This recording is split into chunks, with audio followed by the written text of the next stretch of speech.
Grüß Gott, Servus. Hello, football fans and Bayern fans. As you can guess from this impromptu vlog, this has been prompted by the press conference this morning. Now, I was going to write something about it, but that would probably take me the best part of a couple of days to get something out, to write it, to edit it, to put it all together. So I thought, you know what, let's just do this. Let's run this little idea and let's have a quick rant and get it over with in about 10 minutes. Might last 20, might be over in 5, but let's see, let's crack on. So we had the press conference this morning. It was called a bit earlier in the week, and everyone, the funniest thing about this was all of the speculation prior to the event. What was it going to be about?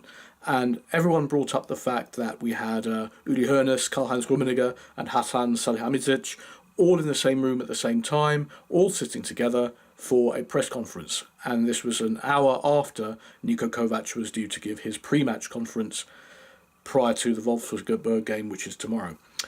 So all of the speculation was, what's this going to be all about? And we had all sorts of nonsense spinning around the internet. Of course, I'll get to this later as part of my rant, my main focus of my rant.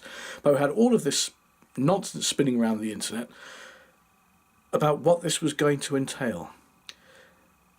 Was it going to be a massive announcement that Niko Kovac was going to be sacked? An hour after he makes his pre-match, has his pre-match press conference, the three head honchos all come together and say, you know what, Niko's time is done. 4 games where we haven't had a win, it's far too much for FC Bayern. We have to get rid of him. And if, according to some of the rumours are correct, that was spinning around at the time, all sorts of nonsense, as I said, we're bringing in Arsene Wenger to take over at Bayern. Now imagine if we'd faced that news. Of course it was never going to happen. Of course what happened is pretty much what I expected and pretty much what many Bayern fans expected. As you could imagine, the last 3 or 4 weeks have been it's been really painful to listen to the media nonsense that's been going on for the last 2-3 weeks. Niko Kovac was the greatest thing that's ever been when he took Bayern to 7 wins from his first 7 games. 1 draw against Augsburg, then we lose to Hertha Berlin. There's a bit of a crisis. A dodgy draw against Ajax, which we should have won. The wheels start coming off and we lose to Gladbach. Yes, okay, that's the only game which I think we genuinely got well and truly caned. It's a full-blown crisis. The only thing you can see in the distance beyond the figures of Kalle, Uli and Hassan are Niko Kovac dragging the weight of the earth behind them and the 4 horsemen of the apocalypse in the distance you can see. Because this is really the end of days that we're seeing here, because Bayern haven't won 4 games, haven't won in 4 games. This is the kind of crisis that happens at every single other Bundesliga club, at least twice every season.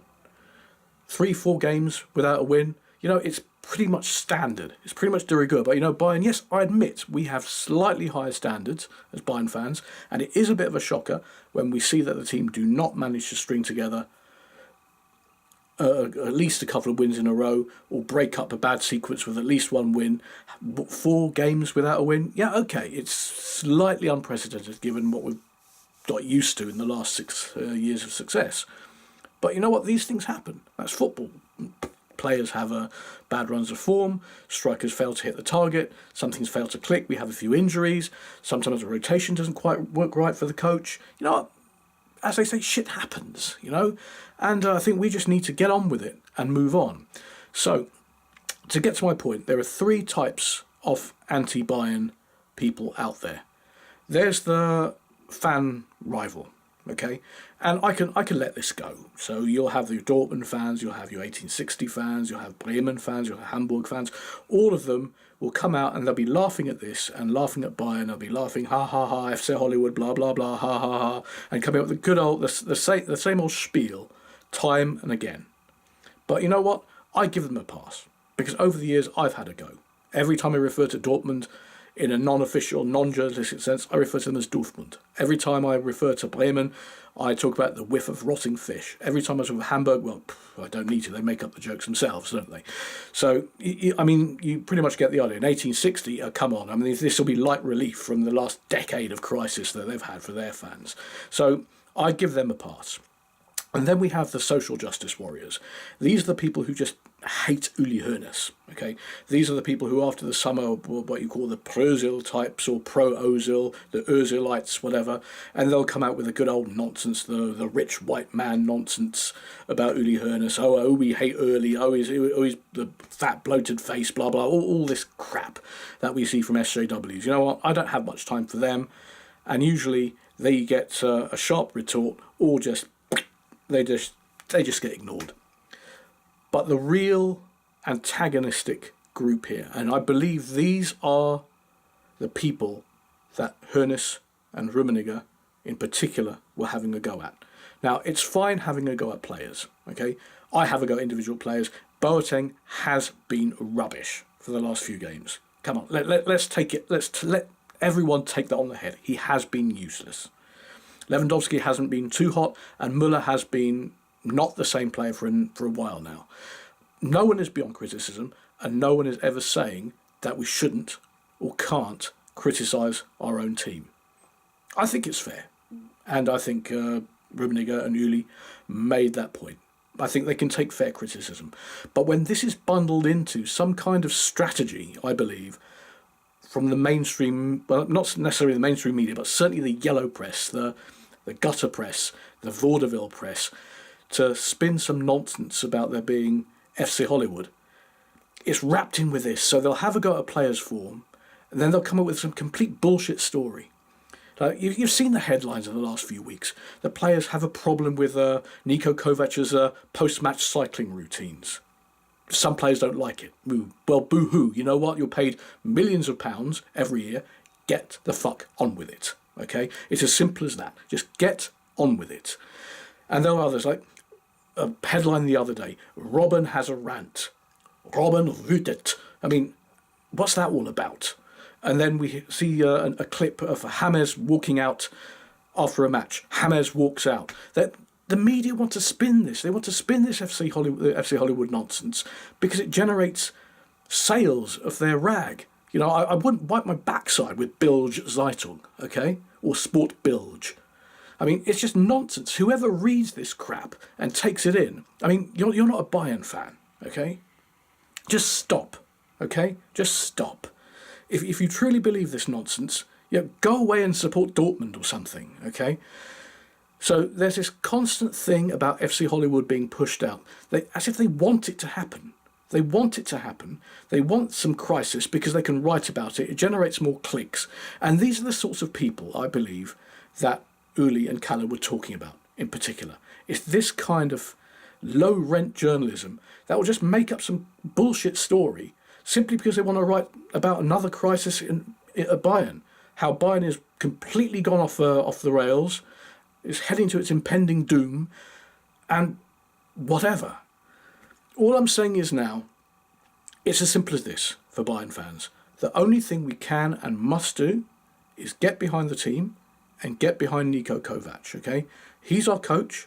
Confidence has been placed in him by those that matter. We have to do this. We have to hope that the team can get over this bad spell. As Kovac himself said, we just need to get one over the line, okay? We get one over the line. That may give us the momentum. We start clicking. And I'd like to think, you know what? I mean, it's sad, really, because I don't mind Wolfsburg, okay? They're okay.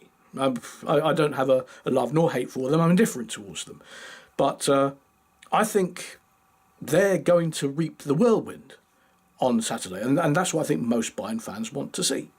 That after all this nonsense, the team suddenly step up, they click, they get it right, and it's Wolfsburg that end up getting a sound beating as a result of it. And you know what? That will be the end, the beginning of the end of the crisis. We can start getting over this and moving on, and then thinking about AAK Athens in midweek, and we dispatch them as well. You know what? We do that. We get 2 wins from the next 2 games. People will forget about this.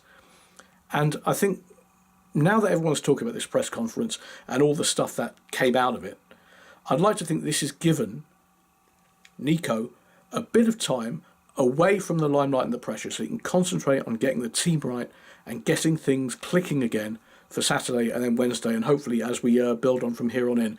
So, all these Dortmund fans who are laughing, remember this time last year? You were boshing it in the league, weren't you?